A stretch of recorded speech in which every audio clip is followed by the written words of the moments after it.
Wait and skip. Happy Mother's Day po sa lahat ng ina sa mundo. Tara, pag-pray natin ang ating mga kanya-kanyang ina, maging ang lahat ng nanay sa buong mundo.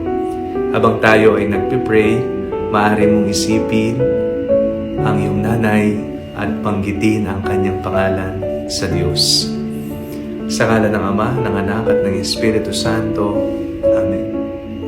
Panginoong mapagmahal, Panginoong mapagkalinga, ngayong araw na ito, inalalapit po namin sa inyo ang lahat ng nanay sa buong mundo. Personal naming ipinagdarasal ang aming ina.